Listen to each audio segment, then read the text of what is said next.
Hello, and welcome to Elmwood Park's Parent University. My name is Aaron Selmer, and I'm the Director for Instructional Technology. I would like to personally thank you for taking the time to tune into this, whether or not you're watching it live or pre-recorded. Our goal is that at the end of this session, you'll not only have a better grasp of the software your student will use this school year, but you'll be able to feel empowered to support them at home.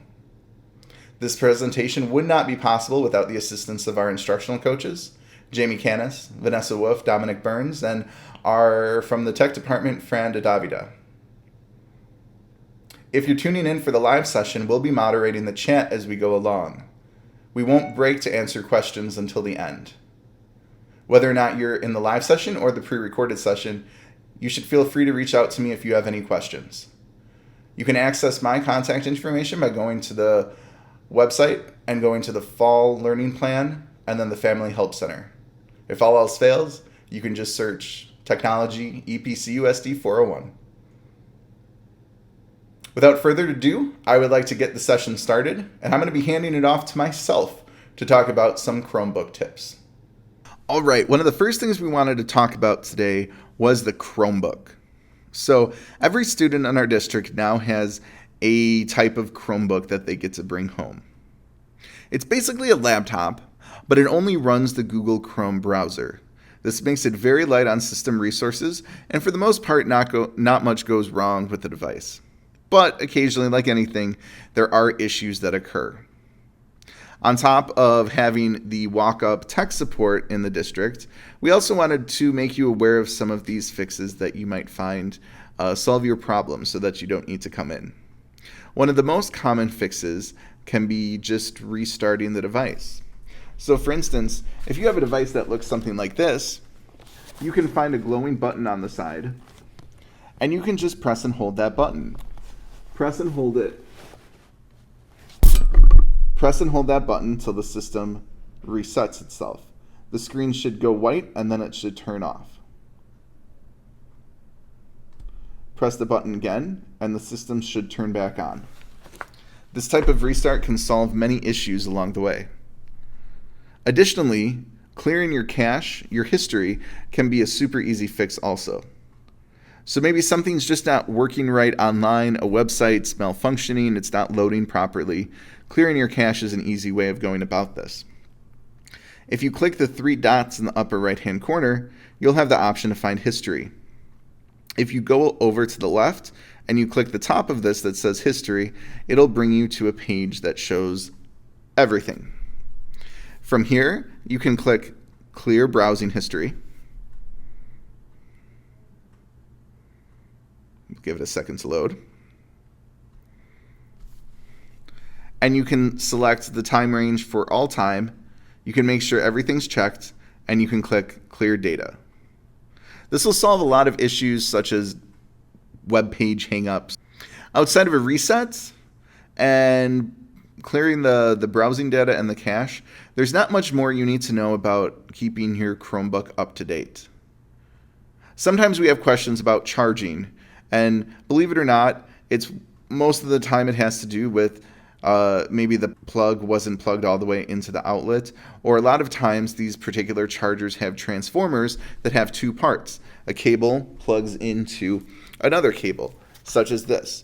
You can unplug this portion of the power transformer, but the other part's still in the wall. So oftentimes students will only half plug that in, and so that the device won't be charging all the way. So before you bring it in, I recommend you restart the device, you clear your browsing and history / cache, and you make sure that the transformer is completely plugged in, and try it on a different wall outlet. Sometimes that helps as well. Outside of those three fixes, let us know if you have any other issues. We hope those tips may be useful. For anything else, you should probably reach out to our technology department. You can find their contact information on our website, as well as scheduled walk-up times if you have any issues with your Chromebook device. Next up, I want to introduce Vanessa Wolf and Dominic Burns. We're going to be talking a little bit about Seesaw, which is our learning management software, or LMS, for our kindergarten through third grade students in the district. Vanessa and Dom?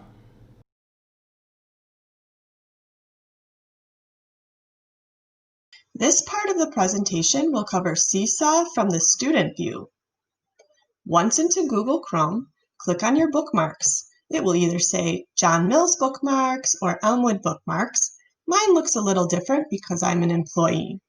Click on the bookmarks, then find Seesaw, and it will bring you to this page. You can also log in with the URL app.seesaw.me. Once you're on the website, click I'm a student. The first time you log in, you will need a text code from your teacher. You will only need to do this once and then click Go. Every other time, you will click the rainbow G, sign in with Google, and then find your name, and it will bring you to your class. You're in your class. Every time you log in, your activities will show first, the light bulb. As you can see, I have 2 activities that my teachers have assigned to me. The first activity, All About Me, is right here with the directions. I can also play the directions if my teacher recorded it for me. When I'm ready to begin, I click Add Response. Here's my activity. I can also view the directions once again up here and begin my activity. Here are the Seesaw tools. T is for text box. When I click on it, I can type any text. I can change the color off to the side. And once I click off of the text, I can move it and resize it. Underneath the text box is 3 dots. This gives me different style options and fonts. I can order it, bring it to the front or back if I have many layers. I can make this a hyperlink to any website. I can lock it in place, duplicate or copy it, or I can delete the entire text box and start again. Next is record. Once I click on record, I can record everything that I'm saying and doing on the screen. It will give me a countdown, and I'll show you what it looks like. So like I said, I'm recording, and I can also use tools at the same time. This will record everything that I'm doing and saying on the screen for my teacher to view when I turn it in. You can pause your recording and continue it by clicking on the microphone. You can delete it by pressing the X, or if you're satisfied, click Done.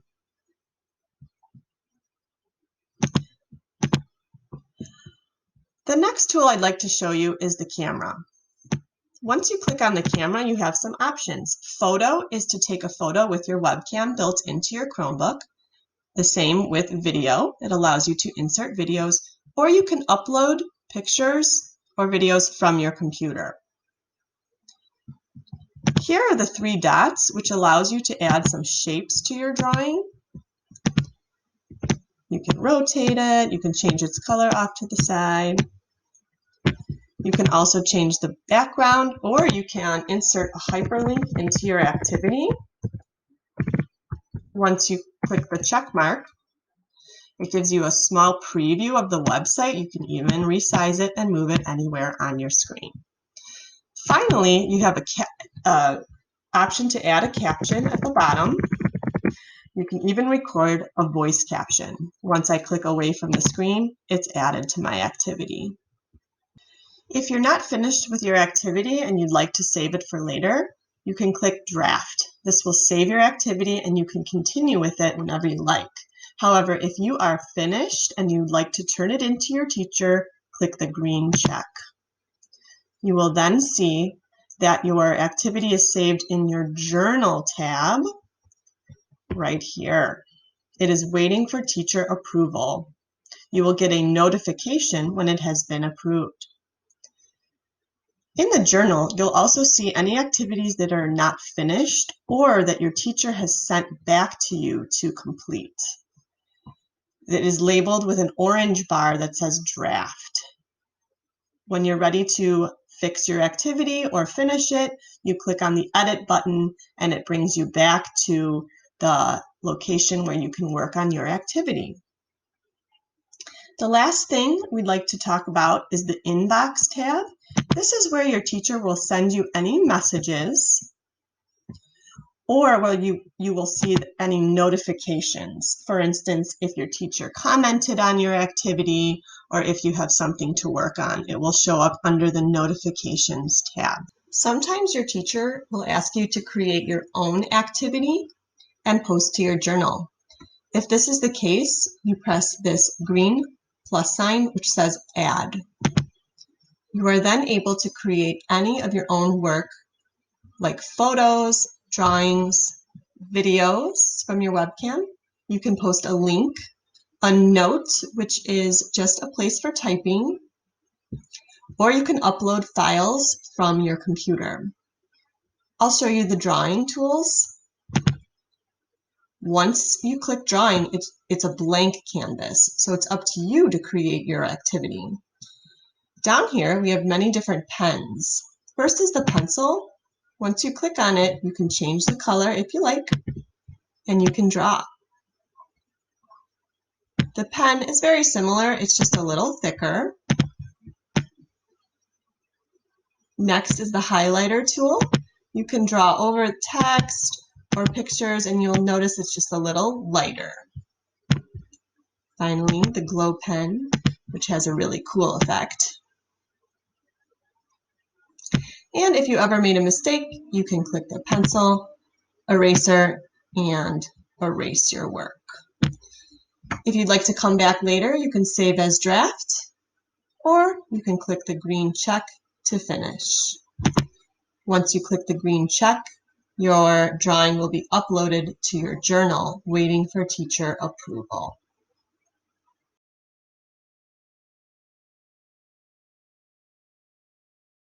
Hello families, this is a quick tutorial on how to use Seesaw through the Family app. When a teacher invites you to a classroom, you may receive a notification in one of three ways. First, you may receive an email. In the email, you can directly connect to the student's journal by pressing the blue button or copying and pasting the URL into a browser. The second option is a paper invite. The paper invite includes a unique QR code or text code that you can use to attach to your student's journal. The last notification you may receive is a text message. This will come directly through Seesaw from your teacher asking you to join your child's Seesaw journal. What's the difference? Students will use the class app in order to complete activities. Families will use the Family app in order to engage and see what the student has completed in their Seesaw journal. When you're using these apps, you can download on an iPhone, tablets, or Androids. If you're using a laptop computer or a desktop, you will go to seesaw.me and sign in as I'm a family member. Once you are signed in, this is what your Family app will look like. In the top left-hand corner, I see my name and that I am a family member. That means you are in the correct place. On the home page, you will see all the work that your child has completed and the teacher has approved. Once you're here, you have the opportunity to leave a comment, which you can type, or you can record your voice. The second tab is the Journals tab. This is where your child or children will be listed. If you have more than one child, you can easily link to those classrooms as well. If you need to add a new child, you can do so here in the top right-hand corner. The third and final tab is the Inbox. This is where you can communicate with your child's teacher. You can have private messages between the teacher in case you have any questions or concerns. There's also a Notifications tab.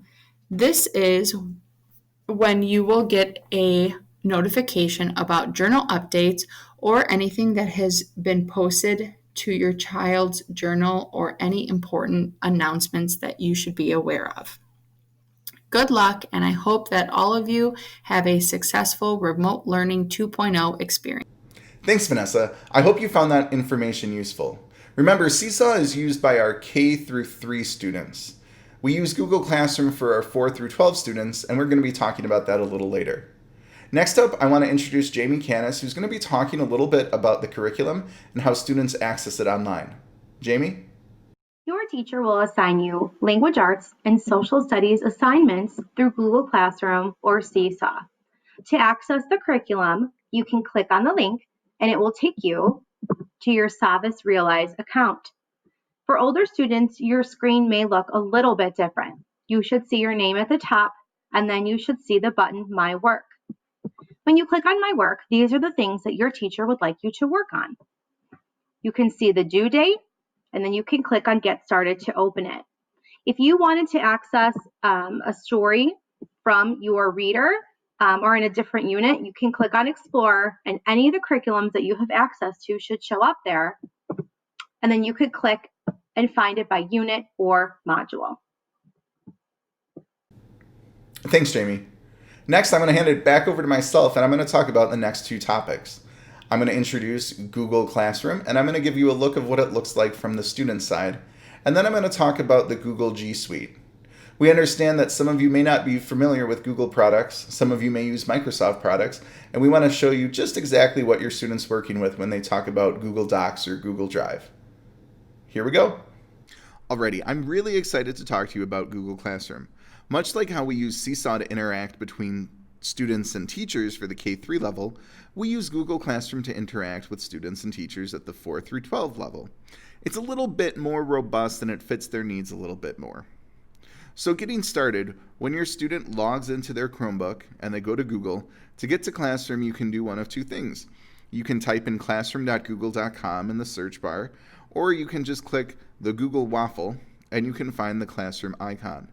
Clicking on that will bring them to their Google Classroom homepage. This is where they will see all the different courses that they're enrolled in. In this particular case, this sample student is just enrolled in one class.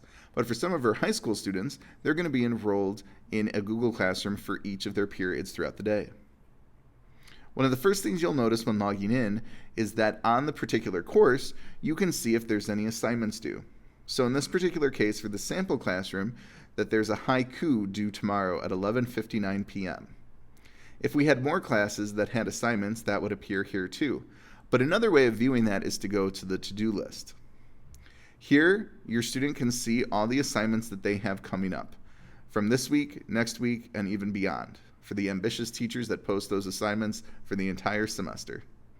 Student can also see if they're missing any work, and they can also see their completed work.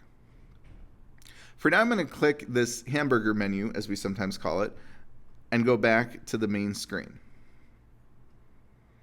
In this particular case, I'm actually going to enter the sample course as a student. You can see that when a student enters, they can see what we call the stream, and this is very similar to a social media feed.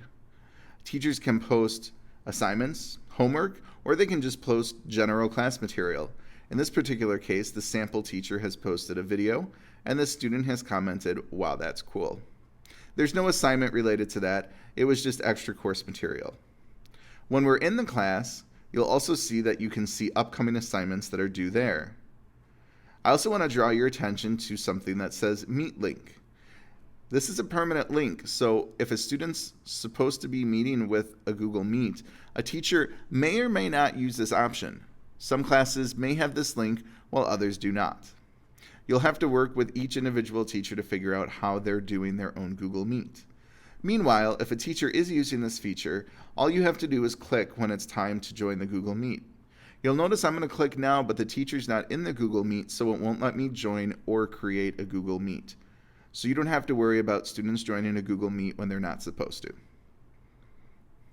Jumping back, you'll see that the student also has access to a classwork tab.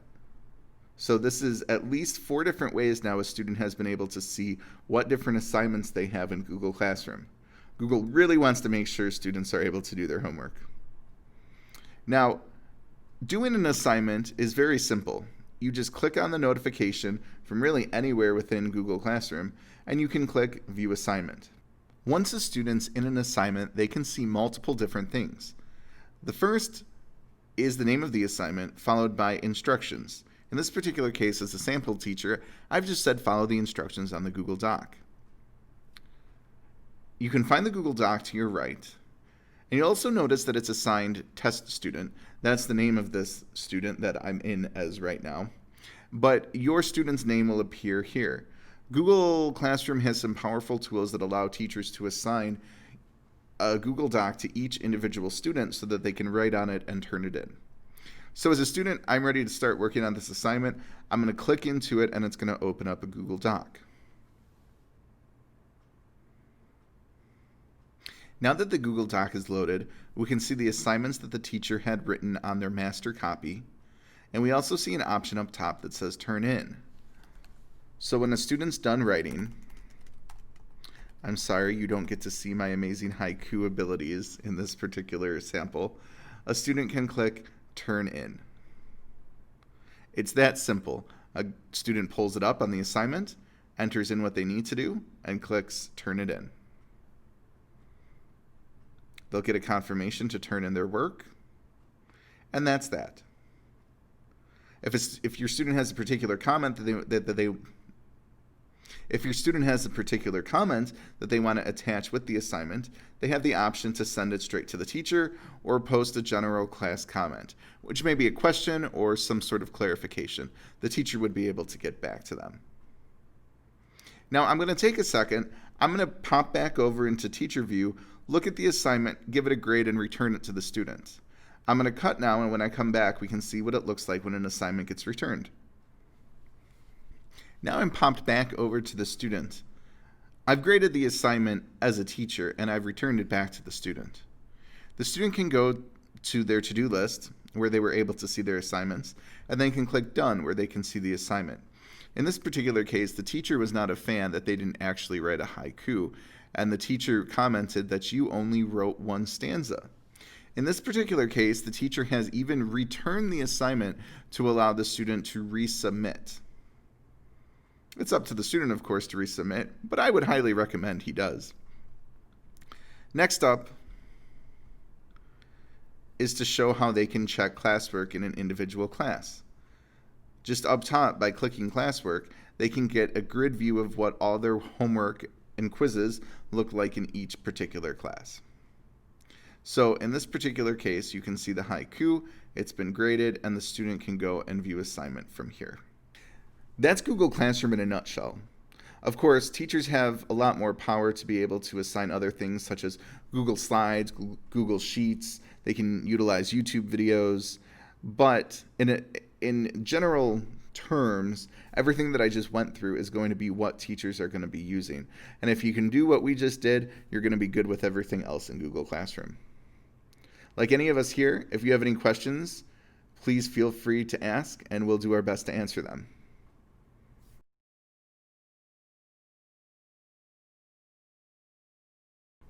The next thing that we want to talk about today is the Google GSuite of applications. Now, if you're familiar with Microsoft Office, it's very similar. So instead of Word, Google has Docs. Instead of Excel, Google has Sheets. And instead of PowerPoint, Google has Slides. All of these different documents work in much the same way Microsoft Office does. For instance, if you wanted to get to Google Docs, you would start on Google, you click the waffle, and you click to Docs. It'll open up, and you'll have the option to either start a new document or open recent, templates, etc. The toolbar will look very similar if you've ever used a word processor before. It has font size, bold, italicized, underline. You also have the ability to insert pictures from Google Drive, or you can do a Google search if you wanted to include images there. The same goes for Excel. If you're an Excel wizard, it transfers very nicely to Google Sheets. A lot of the formulas, or at least the context of the formulas, transfer very easily too. So if you have a student who's trying to figure out how to create a graph and you're an Excel pro, you should be able to help them just fine. And the last one that's used a lot is Google Slides. Again, very much like PowerPoint, it has the ability to alter backgrounds. You can have transitions, and most of the stuff that you can do in PowerPoint, you can do right in Google Slides. Now, if you noticed in all three of these that I shared, both docs, sheets, and slides, there's a share button up top. When you click the share button, you have the option to share the document with other people.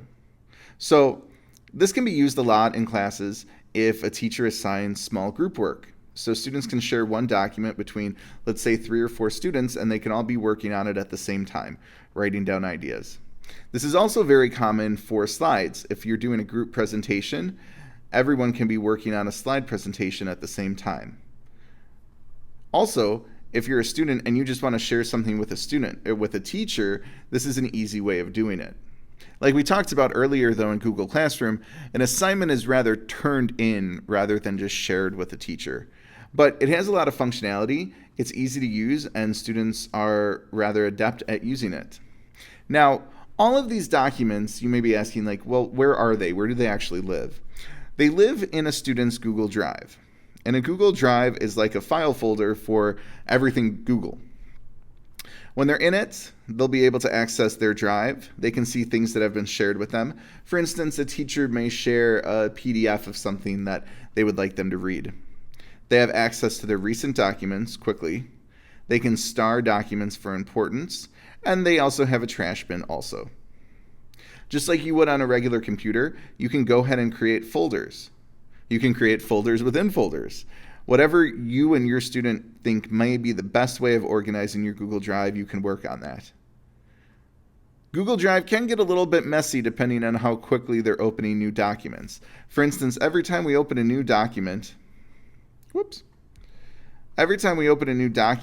it saves it automatically into Google Drive. So in this particular case, I'm just going to call this AAA so that we can find it real easy in Google Drive. Now when we go back to Google Drive and we start searching, we'll notice our folders are first, and then our loose documents come after that. So you can see if I were to make 5 or 6 Google Docs a day, depending on the class, it can get real messy real quick.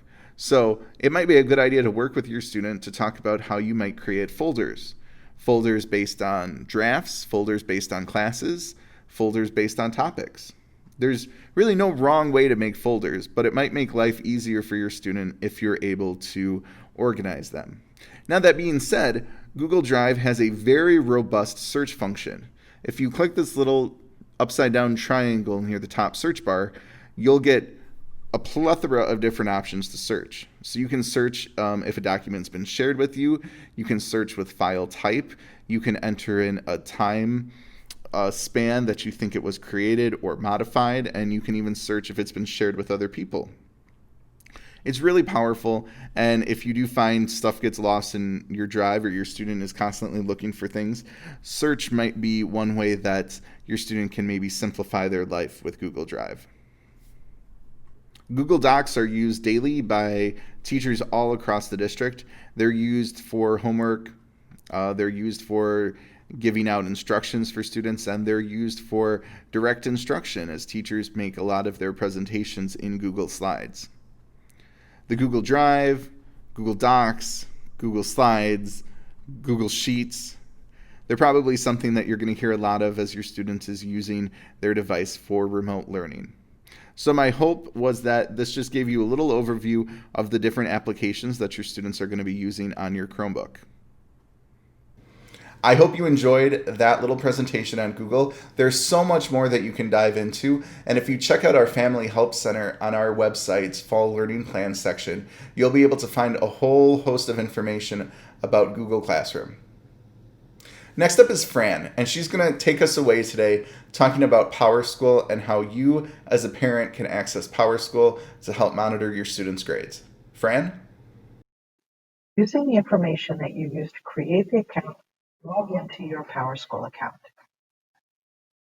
First page you come to is grades and attendance. You'll see your student's schedule. As the year goes on, you would see an overall grade for their courses, and you would see their attendance information here. If it's a new student, there'll be no grade history or historical grades until later in the school year. Under email notification, you can set up notifications to receive an email on a regular basis with a summary of your students' current grades or attendance, a detailed report showing assignment scores for each class, a detailed report of attendance. We don't use school announcements, so you won't want those, or a balance alert for lunch balances.